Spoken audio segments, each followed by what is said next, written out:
خواتین کے لیے میں درخواست کرتا ہوں میرے غیر مسلمان بھائیوں اور بہنوں سے، کیا یہ سنہرا موقع ہے؟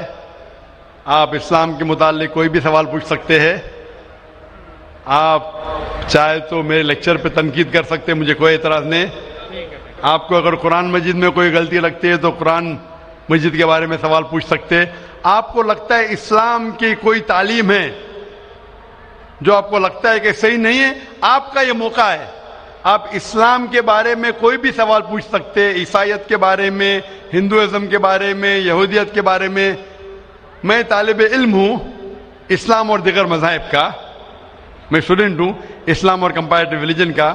یہ آپ کا سنہرا موقع ہے. عام طور پہ مذہبی تقریر کے بعد سوال جواب کا کھلا سیشن نہیں ہوتا. یہ موقع ہے کہ میں غیر مسلمان بھائیوں اور بہنوں سے درخواست کرتا ہوں کہ آپ کوئی بھی سوال کر سکتے ہیں، ٹاپک کے اندر ٹاپک کے باہر بھی، مجھے کوئی اعتراض نہیں.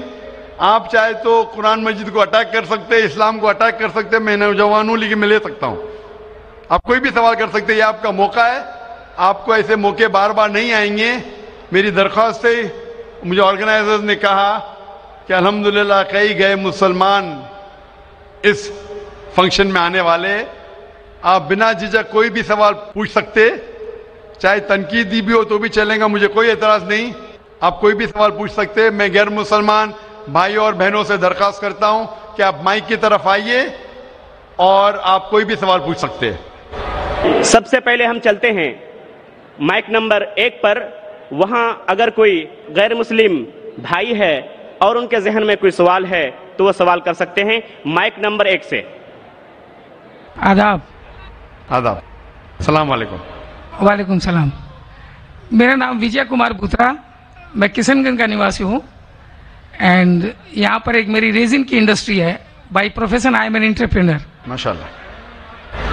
ایسا ہے آپ کے وشے میں نے آپ کی تقریریں کافی ٹی وی پر بھی دیکھی ہے، پیس ٹی وی پر کلکتے میں، اور ہم نے ایسا پایا ہے کہ آپ اسلام کے علاوہ ہندو شاستروں میں بھی آپ کی بہت بڑی آستھا اور بہت بڑی روچی رکھتے ہیں.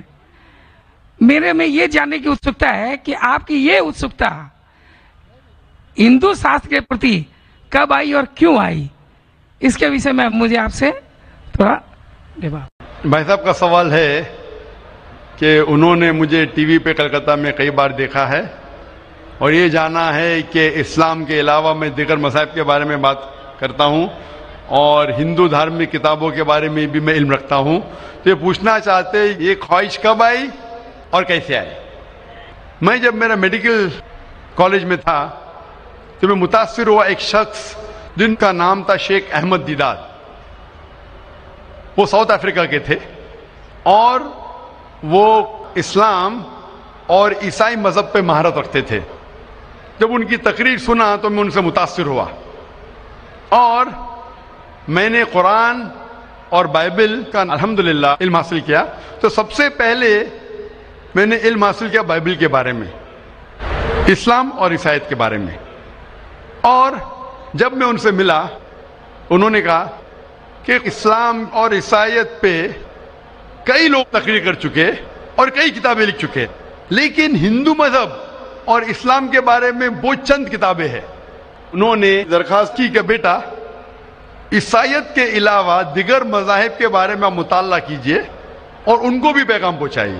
اور جب قرآن مجید کی میں نے آیت پڑھی، قرآن مجید میں اللہ تعالیٰ ایشور کہتے ہیں سورہ ال عمران میں سورہ نمبر 3 آیت نمبر 64 میں تعالوا الی کلمۃ سواء بین بینکم، آؤ ہم اس بات کی طرف جو آپ اور ہم میں یکساں ہے.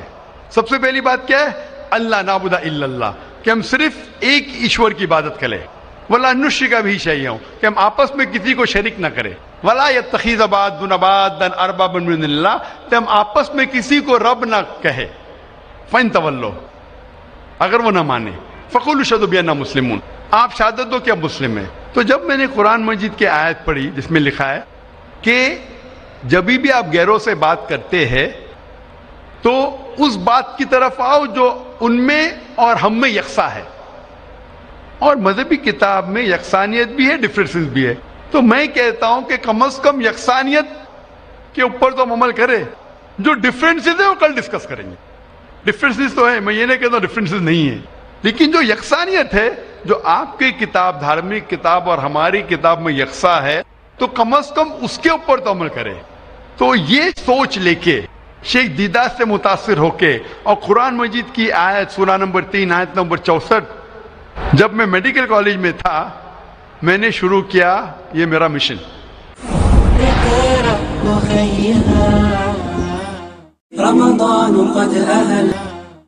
اور پھر میں نے تحقیق کرنے لگا. عیسائیت مذہب کا تو اتنے اچھے سے مطالعہ کیا تھا شیخ احمد دیدار نے کہ مجھے زیادہ تحقیق کرنے کی ضرورت نہیں پڑی, لیکن میں نے تحقیق شروع کیا ہندو مذہب کے بارے میں. پھر میں نے ہندو ودوان کی اسکالرز کی کتابیں پڑھنے لگی اور ڈھونڈنے لگا کیا یکساں ہے. لیکن قرآن مجید میں کہا گیا ہے کہ سب سے پہلی بات ہے اللہ نعبد الا اللہ, کہ ہم صرف ایک ایشور, ایک بھگوان, ایک اللہ کی عبادت کریں. تو جب قرآن مجید میں لکھا ہے کہ یکسانیت میں سب سے اہم ہے کہ ایک خدا, تو میں ڈھونڈنے لگا کہ ہندو مذہب کی کتاب میں خدا کے بارے میں کیا لکھا ہے. جب پڑھنے لگا تو مختلف کتابیں تھے, مختلف اسکالرز تھے. مختلف اسکالرز کو پڑھنے کے بعد پتا چلا کہ ایک ہوتا ہے کہ مذہب کو جاننا کتابوں کے ذریعے اور ایک مذہب کے ماننے والوں کے ذریعے. کبھی بھی مذہب کو جاننے کے لیے مذہب کے ماننے والوں کو مت دیکھو, ہو سکتا ہے وہ ماننے والے خود نہیں جانتے کہ ان کا مذہب کیا کہتا ہے. تو مذہب کو جاننے کے لیے سب سے بہترین طریقہ ہے کہ مذہب کی کتابوں کا مطالعہ کرے. تو میں نے ہندو مذہب کی کتابوں کا مطالعہ کرنا شروع کیا, وید کا, اپنشد کا, بھگوت گیتا کا, رامائن کا, مہابھارت کا. جب مطالعہ کرنے لگا تو عام طور پہ جب ہم پوچھتے ہیں ہندو سے, سب سے پہلی بات کہ میں ایک ایشور میں مانے.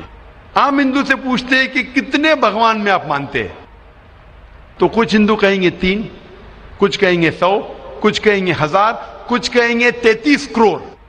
لیکن اگر آپ ایک ودوان ہندو سے پوچھیں گے جو اپنے ہندو مذہب کا مطالعہ کر چکا ہے, مذہبی کتابوں کا مطالعہ کر چکا ہے, وید پڑھ چکا ہے, تو وہ کہیں گا کہ ہندوؤں کو صرف ایک خدا میں ماننا چاہیے. لیکن عام ہندو مانتا ہے فلسفی جسے کہتے ہیں پینتھیزم. عام ہندو کہتا ہے کہ سب کچھ خدا ہے, پیڑ خدا ہے, چاند خدا ہے, سورج خدا ہے, انسان خدا ہے, سانپ خدا ہے. ہم مسلمان کہتے ہیں سب کچھ خدا کا ہے, پیڑ خدا کا ہے, چاند خدا کا ہے, سورج خدا کا ہے, انسان خدا کا ہے, سانپ خدا کا ہے. تو یہ اہم فرق ہے عام ہندو اور عام مسلمان میں. عام ہندو کہتا ہے سب کچھ خدا ہے, ہم مسلمان کہتے ہیں سب کچھ خدا کا ہے. تو یہ فرق ہے صرف کا. اگر یہ کا کے فرق کو مٹا لے تو ہم ہندو اور مسلمان ایک ہو جائیں گے. کیسا کرنا چاہیے؟ تعالوا الی کلمۃ سواء بین بینکم, آؤ اس بات کی طرف جو آپ اور ہم میں یکساں ہے. تو جب میں ہندو مذہب کی کتابوں کا مطالعہ کرنے لگا تو ایک اہم کتاب کا نام ہے اپنشد. اپنشد میں لکھا ہے, چھندوں کے Upanishad, chapter number 6, section number 2, shloka number 1 میں ایکم ایودتیم, خدا ایک ہے دوسرا نہیں ہے. جب ہم پڑھیں گے سویتا سوتر اپنشد چیپٹر نمبر 6 شلوکا نمبر 9 میں ناچس سے کسج جنیتا نہ چدیپا, یہ سنسکرت کوٹیشن ہے جس کے معنی ہے اس خدا, اس ایشور کا کوئی رب نہیں, اس ایشور کے کوئی والدین نہیں, اس کے اوپر کوئی نہیں ہے, اس کی والدہ نہیں, اس کے والد نہیں ہے. لکھا ہے سویتا سوتر اپنشد میں چیپٹر نمبر 4 شلوکا نمبر 19 میں نہ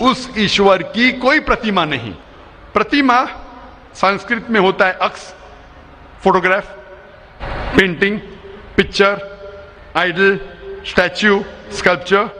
ناتست پرتیما استی, اس ایشور کی کوئی پرتیما نہیں, کوئی عکس نہیں, کوئی پکچر نہیں, کوئی فوٹوگراف نہیں, کوئی پینٹنگ نہیں, کوئی آئیڈل نہیں, کوئی اسکلپچر نہیں, کوئی اسٹیچو نہیں. اور یہ آپ آگے پڑھیں گے یہ وہی چیز لکھا ہوا ہے یجوروید میں. وید ہندو مذہب کی سب سے اونچی کتاب ہے. یجوروید میں لکھا ہے چیپٹر نمبر 32 شلوکا نمبر 3 میں نہ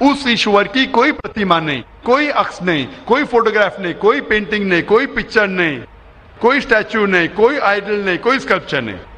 تو جب ہم ہندو مذہب کی کتابوں کا مطالعہ کرتے پتا چلتا ہے ہندو مذہبی کتاب میں بھی لکھا ہے خدا ایک ہے, اس خدا کا کوئی عکس نہیں. اور برہم سوتر جو ہندوازم کا ہے